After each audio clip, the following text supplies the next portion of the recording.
quadro Pauta do Dia está de volta, mostrando um dos assuntos mais buscados hoje no Google Trends, a ferramenta gratuita que a gente usa aqui para mostrar como um termo vem sendo pesquisado pelos internautas. Bom, com mais de 20 mil pesquisas, o assunto hoje é abono salarial. Com o anúncio do governo que vai antecipar para o início deste ano o pagamento do 13º para aposentados e pensionistas e também o abono salarial, o termo ocupou hoje o 7º lugar como o assunto mais pesquisado. Na tela 2, a gente tem então os estados que mais pesquisaram sobre esse tema. Foram eles: São Paulo, Roraima, Tocantins, Amazonas e Rondônia. Como será então que as pessoas estão buscando, por esse assunto no Google? Vamos olhar então as consultas relacionadas de hoje?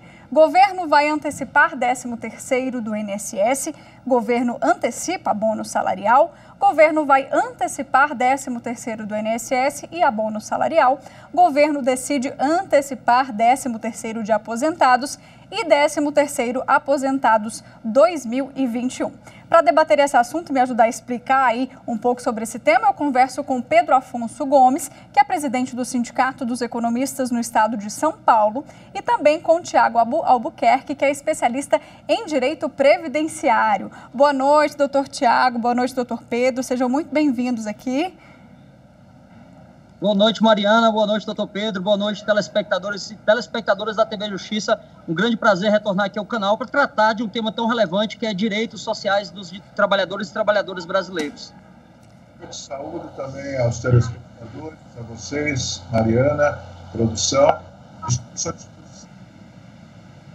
Muito bem-vindos aqui. Bom, eu vou começar logo perguntando já para o doutor Tiago, que nos atendeu aí no meio de uma conexão, ele está no aeroporto. Doutor, eu vou começar contigo antes que a conexão caia, vamos aproveitar para tirar todas as dúvidas, porque a questão de dinheiro esse ano de 2021 vai ser aí um assunto muito bem falado, então todo o dinheiro que a gente pode antecipar, quem sabe guardar, quem sabe receber um pouquinho antes, vai ajudar aí os brasileiros que estão nessa situação. Então, vou começar já perguntando o que é esse abono salarial e quem tem direito a receber, porque a gente ficou com algumas dúvidas ali sobre esse assunto. Ô, Mariana, ao passo que eu saúdo mais uma vez todos os telespectadores, telespectadoras e a equipe jornalística aí, aproveito também para parabenizar, porque eu achei de uma fantástica interatividade você pesquisar aquela demanda que as pessoas estão procurando ali no Google e já trazer para uma reportagem. Então, é uma das bênçãos que a gente tem aí com a internet, Então, Obrigada. Parabéns à iniciativa aí do canal. A gente tem dois benefícios distintos, Um benefício aqui que ele é destinado a trabalhadores e outro benefício que é destinado a beneficiários do INSS, O INSS ele é uma autarquia que administra tanto benefícios de natureza previdenciária como assistencial, mas esse abono que ocorre no INSS é apenas para alguns tipos de benefícios que estão lá de natureza previdenciária, O abono salarial é um programa de integração de patrimônio, A gente tem ele tanto para a perspectiva do trabalhador que trabalha na iniciativa privada, como para o trabalhador que atua no serviço público. Esse é para quem está na ativa ali trabalhando, Ele é garantido para pessoas que estão inscritas, por exemplo, na iniciativa privada, para quem está inscrito há pelo menos 5 anos no programa do PIS, E também quem trabalhou pelo menos 30 dias naquele ano base em que ele vai solicitar o benefício do abono salarial. Ele tem que trabalhar pelo menos 30 dias de carteira assinada para ter direito àquele benefício. Aí já tem um desafio que a gente tem aqui, que é o alto grau de informalidade, Às vezes o trabalhador trabalha ali numa empresa, para uma empresa, para um empregador, só que aí ele não tem a carteira assinada e aí, mesmo que ele tenha trabalhado apenas 30 dias, ele fica ali à míngua, a ver navios, porque não consegue ter o reconhecimento do direito do abono salarial. Assim como também, quando ele busca direitos previdenciários, ele vai ter uma falha lá no CNIS, que é o Cadastro Nacional de Informações Sociais deles. Então, basicamente, eu tenho que ter 5 anos de inscrição e pelo menos 30 dias de trabalho naquele ano base em que eu vou pedir o benefício. Além disso, eu também tenho que ter uma regra, que é esse benefício, ele tem um limitador de renda, Ele é destinado para integrar a renda do trabalhador que não tem uma grande quantia, uma quantia suntuosa ali de salário todo mês, Então, qual é o limite de renda? O limite de renda é de até 2 salários mínimos. Então, o trabalhador tem que estar inscrito há 5 anos, tem que trabalhar pelo menos 30 dias no ano base em que ele vai solicitar o abono salarial e, além disso, também não pode ganhar mais de 2 salários mínimos. Esse é o abono salarial. Agora, nós também temos o benefício previdenciário, que ele gera o direito ao abono anual, que é para alguns benefícios apenas, como benefício de aposentadoria, de pensão, esses benefícios, eles também geram direito a esse abono, que é o equivalente ao 13º, né? O benefício da Previdência, ele tem por objetivo substituir a ausência de renda daquela pessoa que está em contingência social e não pode trabalhar, por motivo de doença, de invalidez, de óbito. Então, como ele visa substituir a renda, ele também teria que substituir o 13º salário. É por isso que a Lei 8.213 de 91, ele criou esse abono anual para alguns benefícios que são concedidos aí. Então, a natureza dele também é tentar garantir a substituição do 13º salário a que o trabalhador teria direito se estivesse na atividade. Doutor, agora a gente tem que requisitar em algum lugar como é que os brasileiros podem receber esse valor ou é algo automático? Como é que faz? Essa é a parte mais interessada e todo mundo quer saber como fazer para receber. O PIS, ele tem que ser realmente requerido, né? Ele tem que ser requerido lá na agência da Caixa. Ele é pago, na verdade, através da Caixa Econômica. E o benefício previdenciário do abono anual, ele não tem que ser requerido. Ele já vem ali caindo nos valores daquela sua prestação. Então, na conta onde você recebe o benefício previdenciário, também eu vou ter ali aquele valor do abono anual do benefício previdenciário caindo também na mesma conta. Maravilha. Bom, doutor Pedro, vamos tentar conectar aqui. A sua ligação está falhando um pouquinho, vamos ver se o senhor me ouve direitinho. Eu queria saber qual que é o custo do governo para isso, ou se essa já era uma conta aí prevista para esse ano de 2021. Isso atrapalha em algum momento, né, as contas do governo ou não? Não, na verdade, Mariana, não atrapalha. Ela já é uma despesa prevista. É em torno de 65 bilhões, o 13º, 65 bilhões para beneficiar cerca de 30 milhões de pessoas e, no caso do abono do PIS-PASEP, que o doutor Tiago se referiu, cerca de 25 bilhões para beneficiar em torno de 23 milhões de trabalhadores. Então, esses valores já seriam pagos em 2021. O que ocorre é que o governo está antecipando para fazer gerar a economia, visto que a economia não saiu muito do lugar. Então, para que haja maior volume na economia, é necessário de renda. E a renda que vem é uma renda antecipada. Ao invés do aposentado pensionista receber em agosto e novembro, recebe agora em fevereiro e março. E ao invés do beneficiário do abono receber aí de maio até outubro, ele recebe agora nos primeiros meses de 2001. Não aumenta em nada a despesa do governo, só antecipa a despesa. Perfeito. Doutor Tiago, quem tem carreira pública, né, aposentado, professor, policiais, eles ficam de fora dessa regra aí do 13º? Não, para quem está aposentado também no serviço público, Mariana, eu também vou ter o pagamento também desse abono anual, né, para quem está nos chamados regimes próprios de previdência social, né? A nossa previdência social brasileira, ela é dividida entre regimes próprios, regime geral, que é esse que o INSS executa, e o regime de previdência complementar, que é aquele que é apenas facultativo para quem volitivamente, ou seja, por vontade própria, quer contribuir complementarmente, né? Mas previdência pública, essa previdência social que a gente tem é a previdência do regime geral de previdência social, chamado RGPS, e nós temos os RPPS, que são os regimes próprios de previdência social, que inclusive foram objeto de alteração agora na PEC, né? Na PEC que virou a emenda à Constituição número 103 de 2019.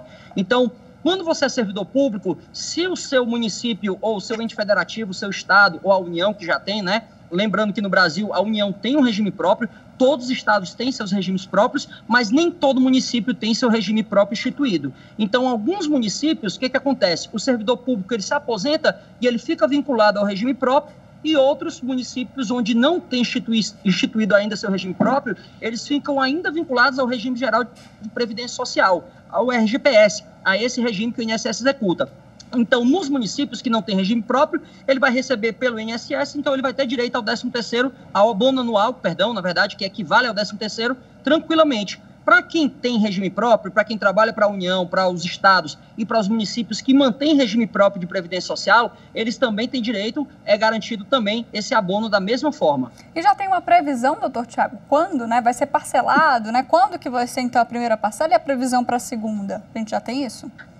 a ideia, Mariana, é que fosse reproduzido o que já aconteceu no ano passado, né? Que a gente tivesse a antecipação agora no próximo mês, no mês seguinte, no mês de fevereiro, e a segunda parcela teria aí uma antecipação prevista provavelmente para março, né? Foi assim que o governo idealizou no ano passado, e a ideia é repetir a dose, repetir esse que já foi colocado em prática também nesse ano, né? E é muito importante também falar de uma situação aqui, Mariana, você que já comentou que a parte pecuniária da coisa, a parte financeira é realmente algo muito sensível, né? Até a gente costuma dizer de uma maneira jocosa que a parte mais sensível do corpo humano é o bolso, né? Porque o que aconteceu no passado? Quando o governo antecipou essas parcelas aí de abono anual, para fevereiro e março, a gente tinha muita gente ainda suscitando burburinhos na internet sobre um pagamento de um 14º salário, né? E até hoje tem gente ainda esperando se esse 14º salário referente a 2019 vai existir ou não. E por enquanto não tem, a gente não tem nenhuma lei que já passou nas casas legislativas e está esperando sanção, e não tem nenhuma lei, muito menos ainda, que foi sancionada. O que a gente realmente tem previsto é a antecipação, né? A medida que o governo pretende tomar é a antecipação desse abono anual para fevereiro e março deste ano. O doutor Tiago acabou de citar que essa mesma estratégia foi usada, então, no ano passado, em 2020, quando a gente teve o início da pandemia, né, Pedro? E eu queria saber qual que foi, então, o resultado. Eles estão repetindo essa estratégia esse ano. Realmente é um alívio para a economia? Ela melhora a condição da economia no seguinte sentido: só existe economia, só existe produção, prestação de serviços quando há consumo. E para haver consumo, é preciso que haja o consumidor, ou seja, que haja a renda do consumidor. Um consumidor sem renda não consome. Portanto, se ele não consome, não se fabrica, não se presta serviços. Então é exatamente isso. Ao invés de se receber no final do ano, se recebe antes. O que acontece é que as pessoas, de um modo geral, não têm a prática da educação financeira. Portanto, às vezes dá esse distanciamento entre o ideal e o que acontece efetivamente. A pessoa não gasta da forma melhor possível, porque ele, em fevereiro e março, vai ganhar 1,5 salários. Mas chegando em dezembro, vai ganhar 1 salário e vai ganhar em agosto a mesma coisa. E ele não percebe isso. Então, de fato, houve sim eu não diria uma melhoria da economia, mas uma manutenção da atividade econômica, como é o caso de agora. Possivelmente, com esse ingresso de em torno de 90 bilhões na economia, possivelmente vai haver um consumo, uma manutenção de consumo, o que não é o melhor dos mundos. O melhor dos mundos é ter rendas alternativas e que seja possível, com isso, manter a economia, porque a economia não funciona com antecipações de receitas, funciona com novas receitas. A economia tem que gerar receitas, tem que gerar renda e gerar riqueza. Se ela não gera riqueza e renda, tudo aquilo que a gente vai fazendo é trocando papel. A gente troca um crédito futuro por um crédito presente, mas isso não resolve o problema. Entretanto, emergencialmente é o que dá para fazer. Por falar em emergência, auxílio emergencial, doutor Tiago, acabou, não tem previsão mais. Muita gente tem pesquisado também sobre esse tema nas redes, porque tem muito brasileiro ainda, né, em situação de dificuldade nesse ano. Pois é, Mariana, há uma expectativa grande da população, a população anseia, né, demanda, quer que seja estendido aí o programa de auxílio emergencial, mas até agora o que a gente tem realmente é o fim. Foi liberada agora a última parcela no dia 13 para aquelas pessoas que tinham nascido em junho e não estavam inscritas nos programas sociais do governo federal. Então, a gente não tem ainda algum projeto de lei tramitando. O governo tem estudado, né, medidas alternativas, né, sobre um novo tipo de auxílio emergencial, mas a questão é que o doutor Pedro é o grande especialista da história, né? Como diria o economista, colega dele, John Maynard Keynes, não existe almoço de graça, né? Então, a gente tem que saber de onde serão tirados os recursos para manter esse programa da mesma jaez, da mesma natureza. Doutor Pedro, a questão do auxílio emergencial foi realmente uma boa estratégia? Ele acabou, né? Muita gente realmente anseia por essa segunda parte aí do auxílio. Na sua opinião, ele tem que existir? Me conta um pouquinho sobre a sua percepção desse auxílio emergencial. Como já disse o doutor Tiago,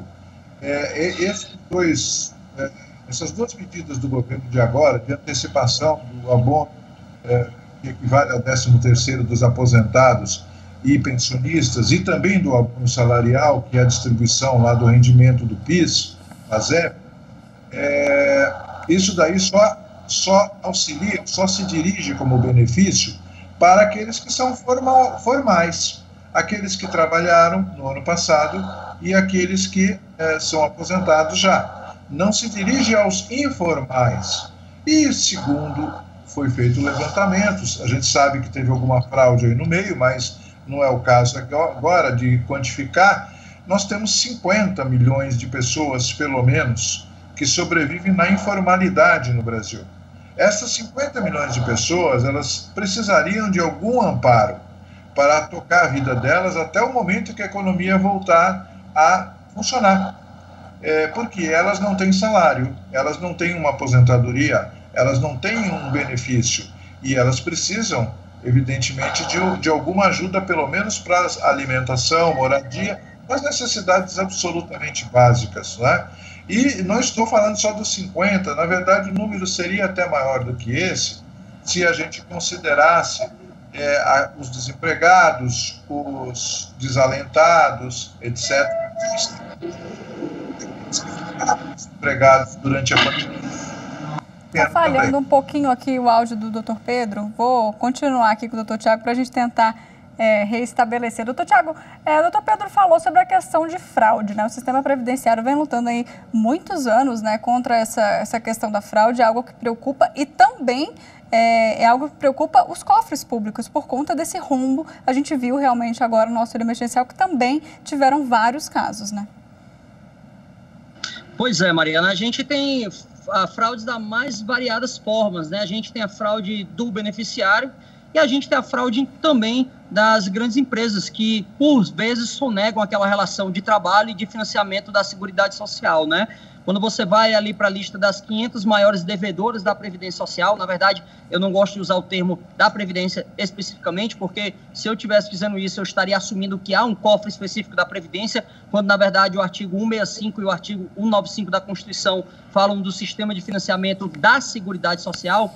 Então, quando a gente vai lá para as 500 maiores devedoras do sistema de seguridade social, a gente vê que uma parte do suposto déficit desse sistema, ele seria aplacado, né? Se aquela fraude ela fosse elidida de alguma forma, né? Se a gente buscasse maneiras mais eficientes de executar aquele crédito. Agora, também existe uma fraude de outra ponta, né? A fraude também de alguns beneficiários, que eu particularmente entendo que são bem menos impactantes, de volumes bem menores. Mas existem, claro, existem. E a gente cada vez deve tentar depurar mais ainda o sistema para ele ou diminuir, mitigar, ou efetivamente um dia, quem sabe, de forma utópica, até acabar com essas fraudes, seja da sonegação, seja da fraude de benefícios. Pedro, esse ano aí de 2020 foi um ano difícil, né, para a economia. A gente pode falar em alguma projeção um pouco mais positiva agora para esse ano de 2021?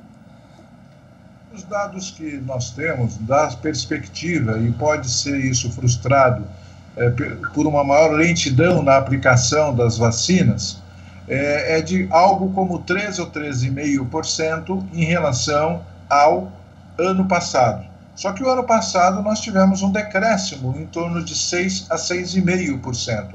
Portanto, nós estamos falando de em 2021, uma economia menor do que a de 2019, quando nós não tínhamos ainda a pandemia, em torno de 3%, alguma coisa assim, né? Eu só chamo a atenção de que não vai ser uniforme, quer dizer, a economia que está voltando, ela não é a economia que nós vivíamos até um ano atrás. Então, nós vamos precisar verificar exatamente qual é a distribuição de renda dentro dessa economia, qual é a distribuição dos fatores, quem é que vai ganhar mais, quem é que vai ganhar menos, porque nós temos uma mudança completa na lógica empresarial, vide essas empresas que estão aí saindo do Brasil, e é preciso saber se as pessoas que tinham renda no começo do ano passado vão continuar a ter renda, e outras que não tinham renda se conseguem ingressar nessa economia. Ou seja, não está muito tranquilo para as pessoas imaginarem que se a economia crescer 13,5%, também ele tem uma possibilidade maior de conseguir renda suficiente para sustentar-se na ordem de 3,5%, porque vai depender muito do setor e da dinâmica econômica. Agora, esse pessoal que está, né, esperando todo esse dinheiro aí, tanto do abono, antecipação e também os aposentados com o 13º pensionistas também, doutor Pedro, o senhor falou de educação financeira. Eu queria que a gente deixasse aqui algumas dicas do que fazer, né, numa situação de aperto, que é a situação de muitos brasileiros, o que fazer com esse dinheiro, para a gente não ter justamente esse problema de pagar as contas agora e chegar em agosto, então, ir lá no final do ano, quando normalmente esse pagamento é feito, e se endividar novamente. Qual que é a dica? Primeira coisa, só comprar o que for essencial. E essencial é o que a gente acha, essencial o que é mesmo. Quer dizer, hoje é a alimentação, é a moradia que você consegue achar um pouquinho.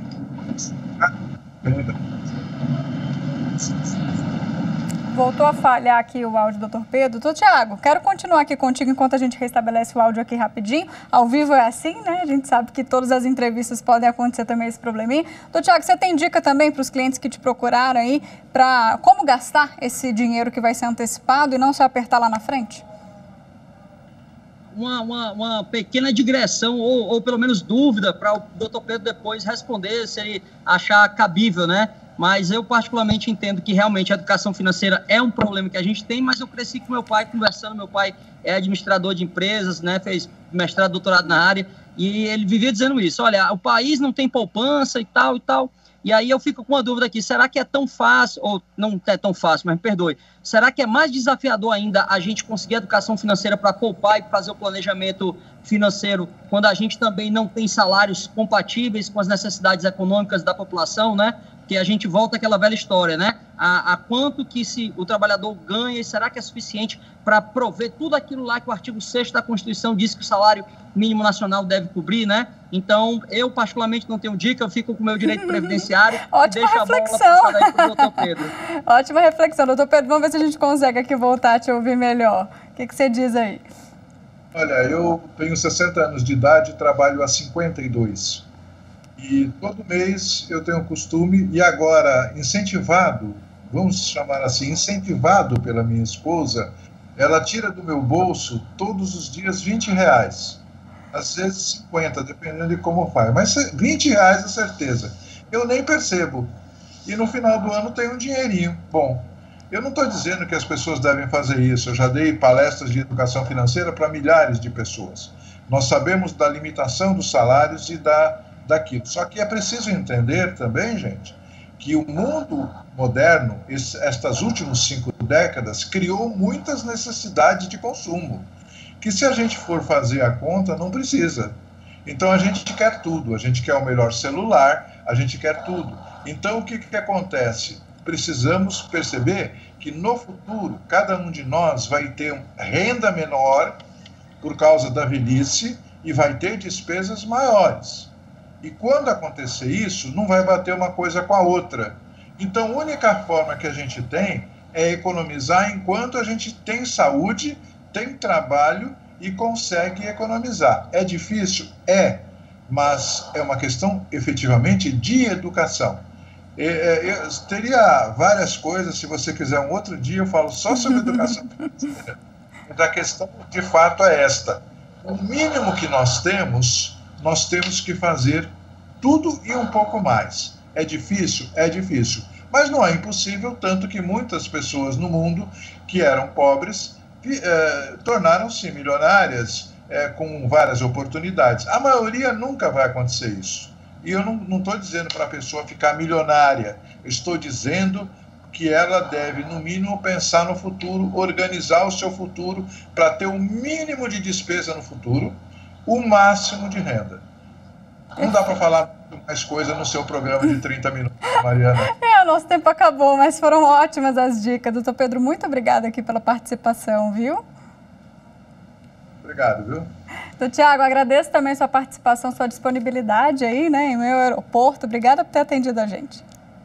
Eu que agradeço, Mariana. Estamos aqui sempre de pé e à ordem para poder ajudar no que a gente puder, de fazer chegar informação de qualidade para o brasileiro, para a brasileira, principalmente para o telespectador e telespectadora da TV Justiça. Muito obrigado. É isso aí.